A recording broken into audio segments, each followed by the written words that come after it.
Baik, saya awali. Assalamualaikum warahmatullahi wabarakatuh. Perkenalkan, nama saya Luciana, NIM 220201118. Dalam video ini, saya akan menjelaskan tentang representasi teks atau back of word untuk memenuhi mata kuliah pemrosesan bahasa natural. Sebelum saya lanjutkan, yang pertama saya akan menjelaskan tentang representasi teks atau back of word. Jadi apa sih back of word atau representasi teks? Yaitu cara untuk mengubah informasi berbentuk teks menjadi format yang dapat diproses oleh komputer. Ini penting dalam penerjemahan bahasa alami atau NPL agar mesin dapat memahami dan menganalisis data teks. Yang kedua, contoh nyata dari kegunaan representasi teks dalam dunia kerja. Yang pertama yaitu analisis sentimen, yaitu perusahaan menggunakan representasi teks untuk menganalisis umpan balik pelanggan di media sosial dan ulasan produk. Yang kedua ada chatbot, yaitu menggunakan teks representasi untuk memahami dan menjawab pertanyaan pelanggan secara otomatis. Dan yang ketiga yaitu ada pencarian informasi. Jadi mesin pencari mengandalkan representasi teks untuk memberikan hasil yang relevan berdasarkan permintaan pengguna. Selanjutnya ada penjelasan tentang back of word. Jadi back of word atau BOW adalah metode representasi teks yang mengabaikan urutan kata dan hanya mempertimbangkan frekuensi kemunculan kata dalam dokumen. Setiap dokumen disajikan sebagai vektor dengan dimensi yang sama dengan jumlah kata unik dalam korpus. Adapun kelebihan back of word, yang pertama itu sederhana. Jadi back of word itu mudah dipahami dan diimplementasikan. Yang kedua yaitu back of word itu lebih efisien, yaitu dapat digunakan untuk berbagai aplikasi NPL termasuk klasifikasi teks dan analisis sentimen. Yang selanjutnya kelebihan back of word yaitu tidak memerlukan pemrosesan yang rumit. Artinya meskipun ada tahapan pembersihan, jadi tidak perlu mempertimbangkan urutan kata. Selanjutnya ada kekurangan dari back of word. Kekurangannya yaitu mengabaikan urutan kata, yaitu informasi penting tentang konteks hilang karena urutan kata tidak diperhitungkan. Yang selanjutnya yaitu kekurangannya yaitu dimensi tinggi. Jadi jika pemahamannya besar, representasinya bisa sangat besar dan yang mengakibatkan masalah komputasi. Yang selanjutnya kekurangan dari back of word yaitu tidak menangkap sinonim, yaitu kata dengan makna yang sama tidak akan diidentifikasi sebagai satu entitas. Selanjutnya itu ada penjelasan tahapan kata-kata. Yang pertama yaitu koleksi data teks, yang kedua ada pembersihan teks, yang ketiga yaitu ada penciptaan kosakata, yang keempat ada perhitungan frekuensi, dan yang kelima ada representasi matriks. Selanjutnya ada penjelasan codingan tentang kantong katanya, yaitu codingan back of word biasanya melibatkan pengimporan pustaka yang diperlukan, misalnya convectorizer dari Sclair, mendefinisikan teks data dan menggunakan fit transform untuk membangun representasi BOW. Hasilnya adalah matriks yang menunjukkan frekuensi kemunculan kata. Yang terakhir yaitu ada penjelasan hasil dari back of word dan penggunaannya.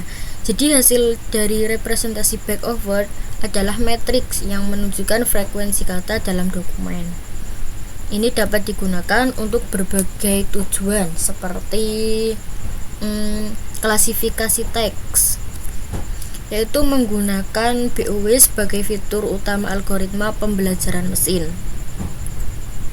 Yang selanjutnya itu ada analisis sentimen, yaitu menganalisis emosi atau opini dalam teks. Yang terakhir yaitu ada pencarian dan rekomendasi. Itu mencocokkan dokumen berdasarkan kata kunci yang relevan.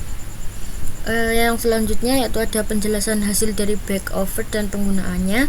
Jadi hasil dari representasi back of word atau BOW adalah matriks yang menggambarkan frekuensi kemunculan kata dalam setiap dokumen.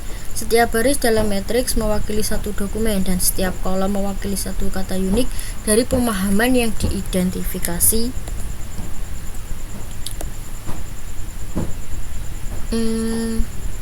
Selanjutnya, nilai dari matriks menunjukkan berapa kali kata tertentu muncul dalam dokumen teks.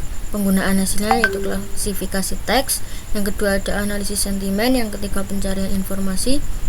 Keempat rekomendasi konten, dan yang terakhir dasar untuk model lanjutnya. Selanjutnya di sini saya akan mempraktekkannya langsung di Google Colab. Di sini saya sudah memiliki codingan tentang back of word ya, atau representasi teks. Jadi di sini yang pertama kita harus mengimpor library yang diperlukan dulu.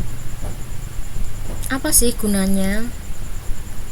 Yaitu gunanya di sini ada import pandas SPD, yaitu gunanya untuk memanipulasi dan analisis data, khususnya untuk membuat data frame yang lebih mudah untuk dibaca.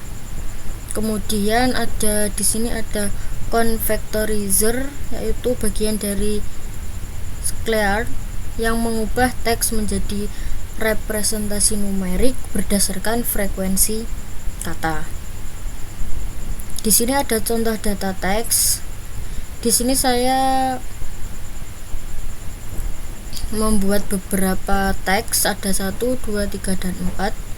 Jadi kumpulan kalimat yang akan dijelaskan dalam back of word ini, nanti kata ini akan dikelompokkan berapa kali sih kata atau kalimat ini muncul di setiap kalimatnya.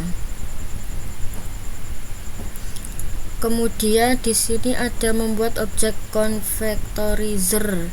Apa sih fungsinya? Yaitu membuat objek convectorizer yang akan digunakan untuk menghitung frekuensi dalam teks. Jadi teks ini muncul berapa kali, nanti akan muncul di hasil outputannya.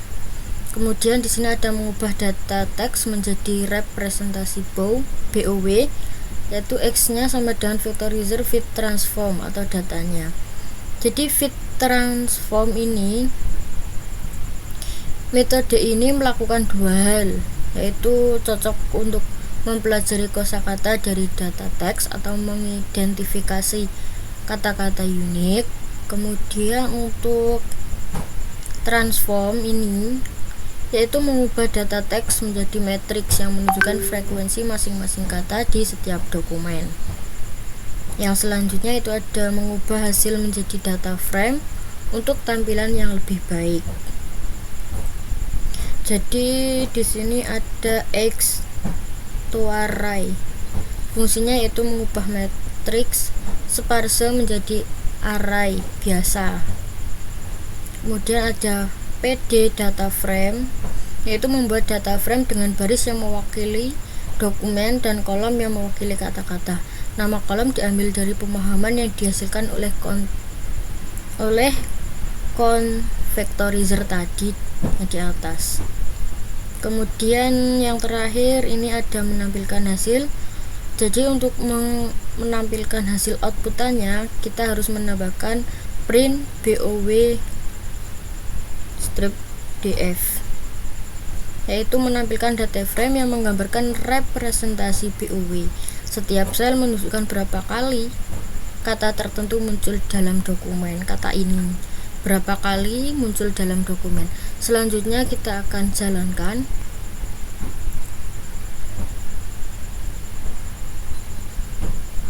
Kita tunggu hasilnya.